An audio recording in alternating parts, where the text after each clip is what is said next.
The Palestinian people deserve better than Hamas, and if you pretend that what Hamas does is representative of Palestinian liberation, the only people you are aiding and abetting are Israeli nationalists.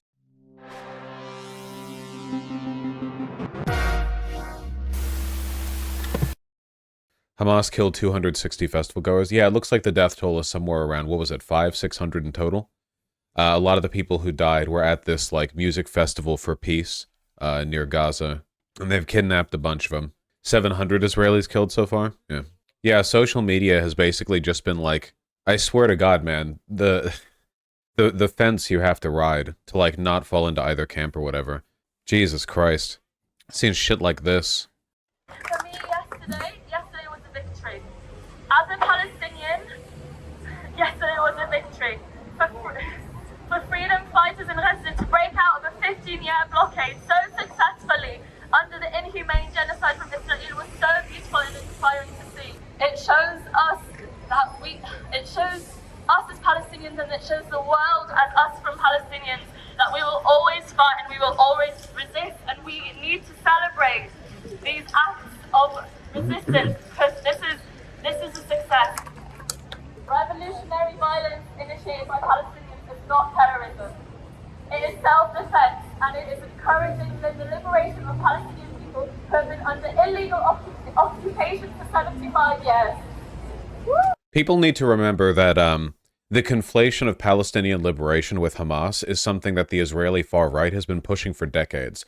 Like, nobody benefits from that narrative except for conservative Israelis who want to bulldoze Gaza. The idea of like if you point to what Hamas does and you're like, oh dude, revolutionary violence, liberatory action, let's go, then then you're essentially saying like, oh, so that's what revolutionary violence looks like. It just looks like indiscriminate murder and rape. My understanding was that revolutionary violence had to be like part and parcel to I don't know, revolution, but you know, maybe that's my old-fashioned way of thinking. It's not a matter of being fundamentally opposed to violence. If Hamas was some kind of like principled liberatory movement that engaged in meaningful anti-colonial violence, and that would lead to civilian casualties, of course, there are like defensible lines in that direction. What is happening right now to Palestinians is violence, and action to stop that, even if it is itself violent, can be categorized under self-defense, given it's done well. This is not it being done well. So, you know, when you point at this, what you're essentially saying is like, oh, well, actually, this is what we mean by liberatory violence. And if that's the case, then nobody's going to support it. Well, I guess a lot of people will support it because a lot of people really hate Israel, but none of this benefits the Palestinians. Hamas is not a revolutionary organization. They're a far-right fundamentalist Islamic jihadist group that glorifies martyrdom so they can join Allah in heaven. They don't operate on some kind of like principled political stance. You know, they're as much like a liberatory force as like ISIS is. ISIS also justifies its existence, you know, or like a Boko Haram or whatever through like resistance of occupation and anti-imperialism. But of course, obviously, these groups don't actually care about freedom or liberation as principles. They just want to be the ones in power. And in power, they're often worse than the people they were replacing, right? The situation in eastern Syria, or like the worst parts of Iraq or whatever, like they were pretty bad. ISIS did not make them better. ISIS did not improve the situation. Like parts of Afghanistan, pretty bad, you know? American occupation, ANA occupation, not great for Afghanistan. The Taliban, worse, actually. Because, of course, they're not revolutionary fighters. They're not anti-colonial advocates or liberation fighters. They're just jihadists. You know, I really don't want to spend too much time harping on and on about how the left is like shooting themselves in the foot over this, but like, Jesus Christ, do you not understand? Did you know this is the beginning of a full-fledged Palestinian revolution, actually? Yeah, I saw this. I've seen all the bad takes. I know, I'm fully aware. Yeah. Leftists preach and foam at the mouth at the thought of a revolution happening in America, but as soon as it happens in the Middle East, what they're doing is wrong. This is not a revolution. Stop. Why would you denigrate the concept of a revolution by associating with this? Like, when I think of a revolution, I know that revolutions are naturally messy, but I'd like to think that they're being done for some kind of meaningful, like, purpose. Why would you, like, associate in the common mind, like, a revolution in concept and, like, a bunch of jihadists storming in, killing civilians, and bringing women back to... It's been really tiring. I have to explain it. Hamas is helping no one but themselves. Thanks for putting it plainly.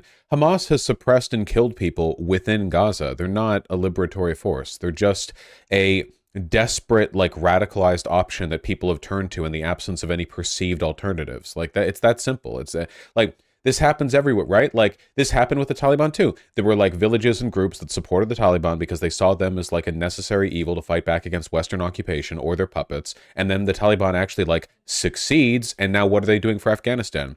Very little outside of like self-enrichment and like pitting their cronies into power and probably a lot of women and young boys. Like, good has not come of this. Did you see Hamas kill 3 Americans outside of Gaza? Well, they attacked and killed a bunch of people at a concert for peace. There were international attendees there, Americans, Germans. I saw some effectively pro-Hamas posters in Seattle earlier today. Yeah, I don't know if I can do anything, man. The people who are pro-Israel are like, I mean, I'm not going to paint two ways about it. Like, people who are pro-Israel and not sympathetic to the Palestinian cause are demons. And at best, the people who are doing this pro-Hamas stuff are misguided. That's at best. A lot of them are stupid. A lot of them are hateful. A lot of them are open anti-Semites, you know. Hamas are themselves, like, extremely Hitler when it comes to Jewish people. Obviously, like, Hamas, the official position of Hamas is not peaceful coexistence, it's eradication. There are plenty of people who share that opinion in the Middle East and in the West. I guess a lot of people treat this situation as a kind of acceptable vehicle for expressing anti-Semitism. Let's not forget Hamas is an Israeli creation, indirectly. Yeah, of course, all the circumstances that have led to this present moment were shaped by Israel. Israel is the sculptor. They have the power. No one else does. Like, the Palestinians do not have the power to shape the circumstances of their existence. That's the whole problem. Israel has created these conditions, cut off lines of hope, destroyed Palestinians' belief in negotiating a better future. So of course they turn to Hamas. And Israel has, to a large extent, like, sculpted and cultivated the direction that Hamas has taken as well. Obviously, that doesn't mean that Israeli citizens are morally culpable or deserve to die. It just means that Israel is the institution with the ability to meaningfully change this. Only Israel. IDF is going to invade the Gaza Strip, I think. Yeah, probably. Did you see the report that Iran helped with the attacks? Yeah, same with Hezbollah. Not surprising. The Palestinian people deserve better than Hamas, and if you pretend that what Hamas does is representative of Palestinian liberation, the only people you are aiding and abetting are Israeli nationalists, Zionists. That's it. Literally, that is the only group that benefits. There is no world in which that case is not true. Like, that's the only possible outcome. So just don't do that. It's very, very easy. The correct response here is the one that Corbyn took. Best possible response that you can take. You're right here.